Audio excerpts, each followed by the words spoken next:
ময়না, মা! এই বাটুল, তুই আমার এইটুকু মেয়েকে ধরে জড়াচ্ছিস কেন রে? ময়না আমার পুতুলে পালাচ্ছে। না মা, আমার ছেলে পুতুলের সঙ্গে মেয়ে পুতুলকে বিয়ে দিয়ে দিয়েছে। তবে সাত পাকে বিয়ে হয়ে গেলে তো বর বউকে আলাদা করা যায় না। দাঁড়ান দাঁড়ান, বাবা, 7 পাক ঘুরে বিয়ে হয়ে গেলে যদি আলাদা করা না যায়, তাহলে পুতুল কোলে নিয়ে তো আপনার মেয়ের সাথেও আমার ছেলে 7 পাক ঘুরেছে। আমিও তাহলে ওকে ছেলের বউ করে বাড়ি নিয়ে চলে যাব। ওর পুতুল দিয়ে দে ময়না। না ও তো বিয়ে দিয়ে দিয়েছে। তুই একটা ছেলে পুতুলগুলো সকলে মেয়ে পুতুলগুলো কি বিয়ে করে নিয়ে নিবি? আমার ছেলে পুতুল এক কথাটা 10টা বিয়ে দেব। তোর কি রে? বলছি ভিখারির পুতুল দিয়ে দে। বড়াই বউকে আলাদা করতে নেই মা। একটা কথা বল। এই ভিখারির ঘরে রাজকুমারীকে বিয়ে দেবে না বাটুল? 20 বছর পর। ময়না ময়না ময়না ময়না, কে? আমি তোমার স্বামী। আমি আবার কবে বিয়ে করলাম? মনে আছে ময়না, ছোটবেলায় পুতুল খেলার ছলে আমি তোমাকে বিয়ে করেছিলাম?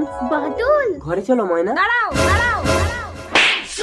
ভিখারি, তোর সাহস তো কম না, তুই আমার বাড়িতে এসে আমার মেয়ের হাত ধরে টানিস? ময়না আমার বিবাহিত স্ত্রী। এই চুপ কর, তোরা কিছু মালকড়ি পাওয়ার জন্য এই কায়দাগুলো